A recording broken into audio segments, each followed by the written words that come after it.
There are moments in life that stop you where you stand, moments that pull the breath straight out of your chest and make you realize that you've been walking through this world with your eyes half open. I had one of those moments, quiet, unexpected, almost ordinary on the surface, but it shook something loose inside me.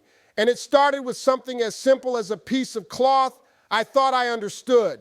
I'd seen it 1,000 times, glanced at it, made assumptions about it, maybe even dismissed it without meaning to.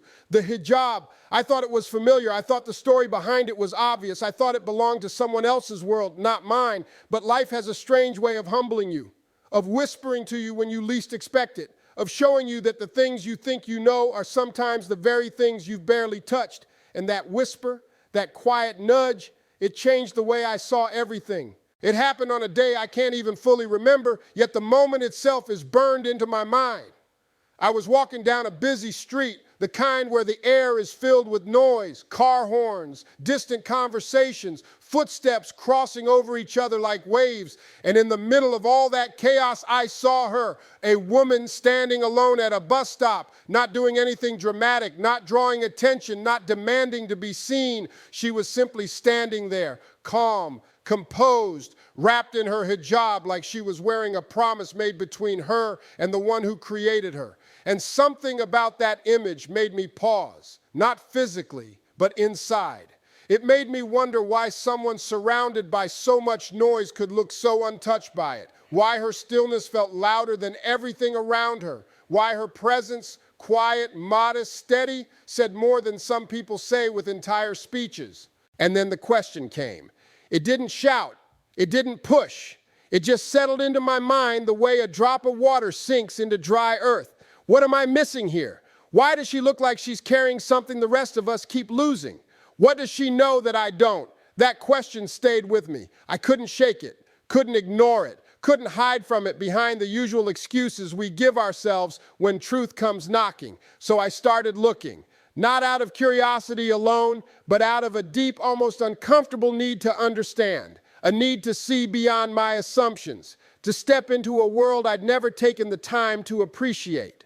And the more I learned, the quieter I became, because the reality of the hijab, the meaning behind modesty in Islam, it wasn't anything like I had imagined. It wasn't oppression. It wasn't restriction. It wasn't about making women invisible. It was about presence, purpose, a declaration of worth, a statement made not to the world, but before God, a reminder that dignity is not something others give you. It's something you protect within yourself. I read a line one day that hit me so hard I had to sit back and let it sink in. Modesty is beautification of the soul before the body. And suddenly every assumption I had held started falling apart in my hands like dust. The hijab, I realized, wasn't meant to make a woman smaller. It was meant to make her incomparable, untouchable by the claws of a world that sells everything, especially women, and respects nothing. It was a shield, a sanctuary, a quiet declaration. I belong to God before I belong to your eyes.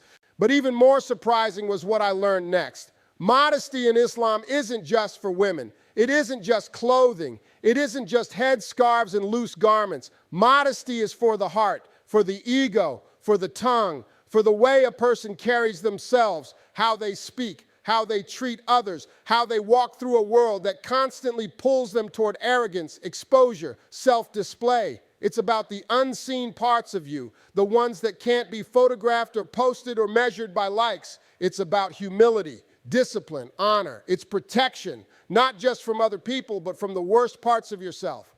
And that realization, it didn't just inform me, it confronted me. It held up a mirror I had spent years avoiding.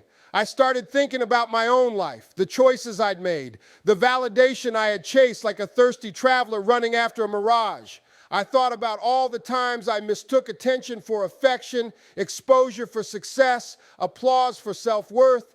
I thought about how easily I handed parts of myself to the world, parts that were fragile, personal, sacred, and how little I demanded in return. And in that moment, I understood the world tells us that to be valuable, we must be seen. But Islam teaches that to be valuable, we must be honored.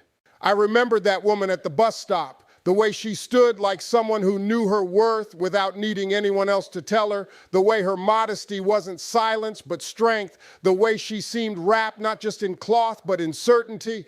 And I wondered, what would my life look like if I protected my soul as carefully as she protected her beauty? What would change if I treated my inner self as something precious, not something discounted to the lowest bidder of opinion or approval? Those questions lingered, they echoed, they softened me and challenged me.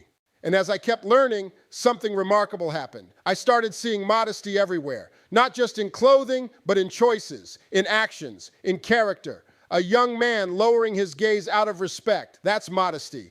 A business owner choosing honesty when dishonesty would profit more, that's modesty.